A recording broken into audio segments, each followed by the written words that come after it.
Hello champions, welcome to Origin. मेरा नाम Prince Kumar है और आप सभी का ओरिजिन में बहुत बहुत स्वागत है।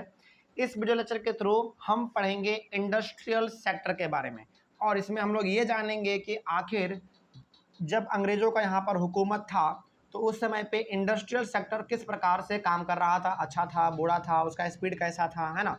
इसी के बारे में आज हम लोग पढ़ेंगे, यानी कि मेनली हम लोग इंडस्ट्री के बारे में पढ़ने वाले हैं, ठीक है ना। चलिए देखते हैं क्या लिखा हुआ है इसमें। India could not develop industrial base under the colonial rule. देखिए, जब तक यहाँ पे इंडिया में अंग्रेजों का शासन रहा ना, तब तक इंडिया में उतना ज़्यादा कुछ खास इंडस्ट्री के मामले में हम लोग आगे नहीं बढ़ पाए। आगे इसलिए नहीं बढ़ पाए ना, क्योंकि अंग्रेज यहाँ पे ऐसे ऐसे नियम कानून लाते थे कि जिसमें हर बार हम लोगों को दबा दिया जाता था, हम लोगों को हर बार रोक दिया जाता था कि आप ये नहीं कर सकते हैं। इस प्रकार के नियम कानून वो जानबूझकर लाते थे कि इंडिया के लोग यहाँ पे किसी भी प्रकार का फैक्ट्री सब सेटअप ना कर पाए। तो उतना ज़्यादा हमारे इंडिया में उस समय पे फैक्ट्री सेटअप नहीं हो पाया। उसके बाद there was two-fold motive behind this systematic decentralization affected by the British in pre independent India. देखिए यहाँ पर आपको एक वर्ड मिला होगा, सिस्टमेटिक डी इंडस्ट्रियलाइजेशन। इसका मतलब क्या है, थोड़ा सा यहाँ पे देख लेते हैं हम लोग। मीनिंग ऑफ सिस्टमेटिक डिसेंट्रलाइजेशन का मतलब ये है, डी इंडस्ट्रियलाइजेशन का मतलब ये है कि इट, यहाँ पे इन नहीं होगा, आप यहाँ पे इट कर लीजिएगा, IT, ठीक ना। It is the term that describes the status of industrial sector during the British rule. तो मतलब ये एक ऐसा टर्म है जो कि किस प्रकार का स्टेटस था, किस प्रकार का कंडीशन था इंडस्ट्री का ब्रिटिश के रूल के अंदर इंडिया में, वो इस चीज़ को डिफाइन करता है ना। तो सिस्टमेटिक इंडस्ट्रियलाइजेशन हमारा एक ऐसा टर्म है जो कि ये बताता है कि इंडिया में अंग्रेजों के टाइम पीरियड में किस प्रकार का यहाँ पे सिस्टम था, वो भी फैक्ट्री के मामले में, ठीक ना। तो ये एक ऐसा हमारा टर्म है। तो यहाँ पे दो कारण था, दो यहाँ पे कारण था, यानी कि अंग्रेज लोग जो है ना यहाँ पे जानबूझ के फैक्ट्री नहीं सेटअप करते थे। इसके पीछे दो कारण था। पहला क्या है, देखिए, first, to reduce India to the status of a major exporter of important raw materials for the upcoming modern industries in Britain. मतलब ये हो गया कि इंडिया से ना बहुत हद तक हमारा सामान एक्सपोर्ट होता था, यानी कि यहाँ से हमारा जो सामान था वो ब्रिटेन जाया जाता था बेचने के लिए, है ना, बिकने के लिए हम लोग यहाँ से लेके जाते थे। तो इन्होंने क्या किया, इस पर भी हल्का फल्का रोक लगा दिया, कहा कि नहीं, अब कोई भी सामान आप इंडिया लेके नहीं जाएंगे, यानी कि इंडिया से आप कोई भी सामान ब्रिटेन लेके नहीं जाएंगे। मतलब कितना नियम कानून ये ठोस लाता था कि हम लोग जानबूझ के भी, मतलब कि चाह के भी नहीं जा पाते थे। अब जैसे देखिए, कोई इंसान अपना सामान लेके गया, बेच के आया, 100 रुपया उसको हुआ, 100 रुपया में से वो 20 रुपया अपना टैक्स के रूप में दे दे रहा है, तो कोई भी इंसान जाना चाहेगा क्या? नहीं जाना चाहेगा। उसका मनोबल ही टूट जाएगा, उसका हौसला ही टूट जाएगा, है ना। तो उसी प्रकार ये हो गया कि ये चाहता था ब्रिटिश लोग कि इंडिया के लोग केवल और केवल छोटे लेवल पे एक्सपोर्ट करें, मतलब कि उतना बढ़ चढ़ के एक्सपोर्ट ना करें। एक्सपोर्ट करने का काम हम करेंगे, यानी कि यहाँ पे हम सामान खरीदेंगे, सामान खरीद के अपने देश यानी कि ब्रिटेन लेके जाएंगे और हम खुद सामान को बनाएंगे, यानी कि खुद सामान खरीदेंगे, खुद लेके जाएंगे, खुद सामान बनाएंगे और खुद दोबारा इंडिया में लाके बेचेंगे। तो इसीलिए ये लोग कभी भी इंडिया में फैक्ट्री बनाना ही नहीं चाहते थे। ये चाहते थे कि यदि इंडिया में फैक्ट्री बना तो भारत के लोगों को रोजगार मिल जाएगा, भारत में तरक्की होने लगेगा। तो ये कभी भी चाहते नहीं थे ऐसा कि भारत में फैक्ट्री बने, ठीक ना। ये तो पहला कारण हो गया हमारा। तो पहला कारण में हम लोग ये जान गए कि कभी भी ये लोग नहीं चाहते थे कि इंडिया उतना ज़्यादा आगे बढ़े, है ना। केवल इंडिया एक्सपोर्ट करता है तो केवल छोटा मोटा सामान ही ये एक्सपोर्ट करता रहे, इतना ही इनका लेवल सीमित रह जाए, तो ये चाहते थे पहला।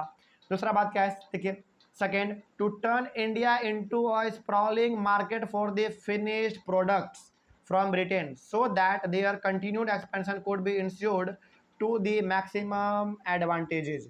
दूसरा कारण ये था कि इंडिया को आदत लग जाए फिनिश्ड प्रोडक्ट का, जो कि मशीन से बन के आ रहा है, कहाँ से, ब्रिटेन से। अब जैसे मान लीजिए यदि इंडिया में ही फैक्ट्री वो लोग लगा देते तो हो सकता है कि इंडिया के लोग, चूंकि इंडिया में फैक्ट्री रहेगा तो इंडिया के लोगों को रोजगार मिलेगा, यहाँ पे तरक्की होगा, जो कि ये चाहते बिल्कुल भी नहीं थे। तो सेकेंड कारण ये था फैक्ट्री यहाँ पे ना लगाने का कि वहाँ से सस्ते दामों में कपड़े को बना के लाया जाए और इंडिया में लाके बेच दिया जाए। तो ये हम लोगों को पूरी तरीके से अपने, मतलब कि सामानों के प्रति ये आदत डलवा रहे थे कि आप अंग्रेजों के सामान को खरीदने का आदत डाल लीजिए, इस प्रकार का ये चाह रहे थे। तो दो कारण हो गया जिसके कारण से हम लोग के शहर में, यानी कि हम लोगों के कंट्री में फैक्ट्री नहीं आ पाया। तो पहला कारण ये था कि ये केवल और केवल हम लोगों को छोटे मोटे एक्सपोर्टर के रूप में ही देखना चाहते थे, यानी कि हम लोग केवल सामानों को भेज ही सकते हैं, बना नहीं सकते हैं, फैक्ट्री नहीं सेटअप कर सकते हैं, पहला ये था। दूसरा ये था कि हम लोगों को केवल और केवल ये चाहता था ये लोग कि हम लोग केवल और केवल बने हुए सामानों को खरीदें, हम लोग अपना सामान अपने से नहीं बनाए, इस प्रकार का ये चाहता था। तो इसीलिए यहाँ पे इन्होंने फैक्ट्री सेटअप नहीं किया। आगे बढ़ते हैं फिर सिस्टमैटिक डिसेंट्रलाइजेशन का, डी इंडस्ट्रियलाइजेशन का मतलब तो आपने समझ ही लिया। आगे बढ़ते हैं फिर क्या लिखा हुआ है देखते हैं इसके बारे में। उसके बाद क्या हुआ देखिए, the decline of the indigenous handicraft industries created not only massive unemployment in India but also a new demand in the Indian consumer market of cheap manufactured goods from Britain। अब देखिए होता क्या था, अंग्रेज यहाँ पे रॉ मटेरियल को खरीदता था, कॉटन को, सिल्क को, अलग अलग चीज़ों को खरीदता था, खुद खरीदता था, खुद ब्रिटेन लेके जाता था, फिर खुद वहाँ से बना के सस्ते दामों में ला के इंडिया बेचता था। इससे हुआ क्या, इससे ये हुआ कि जब वो लोग सामान ला के इंडिया में बेचते थे ना, तो पहली बात तो बड़े सस्ते में बेचते थे, तो लोगों को लगा कि यार ये तो बड़ा सस्ता कपड़ा बेच रहा है और डिज़ाइन भी अच्छा अच्छा है ना। यदि आप अंग्रेजों के कपड़े को देखेंगे ना, यानी कि अंग्रेज़ के कपड़े को जब आप देखेंगे तो उसका कपड़ा बड़ा ही फैंसी रहता है, बड़ा ठीक ठाक रहता है, मतलब है ना, आकर्षित करता है। तो पहली बात तो डिज़ाइन अच्छा अच्छा था कपड़े में, दूसरी बात कि यार अलग कंट्री से बन के आया है, कितना अच्छा होगा, है ना। तीसरी बात, सबसे बड़ी बात ये कि सस्ता मिलता था। तो जो इंडिया में हाथ से जो कपड़े बनाए जाते थे ना, उससे तो हज़ारों गुना सस्ता हमारा पड़ता था अंग्रेज़ों का कपड़ा। तो अब हर एक लोग किसको खरीदना चाहेंगे, इंडिया के कपड़ों को या ब्रिटेन के कपड़ों को। ऑब्वियस सी बात है ब्रिटेन के कपड़ों को, क्योंकि वो अलग कंट्री से बन के आया है, उसमें एक रॉयल्टी है ना, पहचान है, एक अलग मैसेज है, एक अलग। उसके बाद वो मशीन से बन के आया है, डिज़ाइन अच्छा अच्छा है, सस्ते दामों में मिल रहा है। साथ ही साथ इंडिया के कपड़ों में उतना ज़्यादा डिज़ाइन नहीं होता था क्योंकि हम लोग हाथ से बनाते थे। उसके साथ ही साथ इंडिया के कपड़ों में चूँकि हम लोग हाथ से बनाते थे, समय ज़्यादा लगता था, तो हम लोग उसको महंगे दामों में बेचते थे, जो कि लोग खरीदना कभी भी पसंद नहीं करते थे। इसीलिए हमारे कंट्री का जो हैंडीक्राफ्ट था, जो कि हम लोग हाथ से बुनाई करके कपड़े बनाते थे, उसका डिमांड घटने लगा। जो फैक्ट्री से बन के आता था ब्रिटेन से, उसका डिमांड बढ़ने लगा। आगे बढ़ते हैं फिर। अब इससे हुआ क्या, इससे ये हुआ कि भारत में अनएम्प्लॉयमेंट बढ़ गया, यानी कि बेरोजगारी जो था वो बहुत ही ज़्यादा बढ़ गया। क्यों नहीं बढ़ेगा, बिल्कुल बढ़ेगा। अब लोग काम नहीं कर पा रहे हैं, स्वेटर शर्ट जो भी वो हाथ से बुन के बनाते थे वो नहीं बना पा रहे हैं, तो रोज़गार उनके पास नहीं है, तो यहाँ पे बेरोजगारी का समस्या बहुत ही ज़्यादा बढ़ चुका था।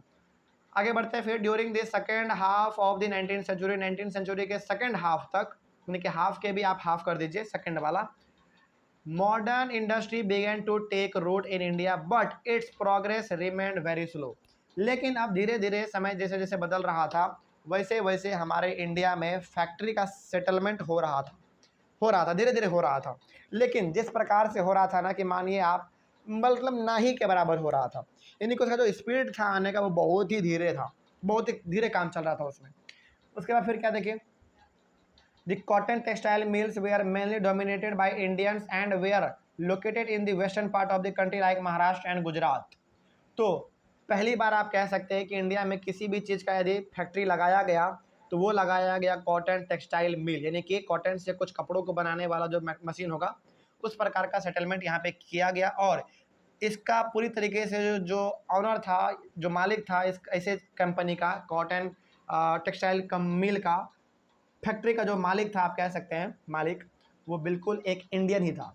यानी कि एक नहीं, बहुत प्रकार के इंडियन थे हमारे, बहुत अलग अलग लोग थे जिन्होंने कि कॉटन टेक्सटाइल मिल्स का इस्टेब्लिशमेंट यहाँ पे किया था। वो भी सबसे पहले इंडिया के वेस्टर्न पार्ट में, यानी कि हमारा महाराष्ट्र हो गया, गुजरात हो गया, ऐसे जगहों पर इंडिया में धीरे धीरे समय के अनुसार यहाँ पे कॉटन टेक्सटाइल मिल आ रहा था। लेकिन आने का तरीका जो था वही था, बहुत ही स्लो था।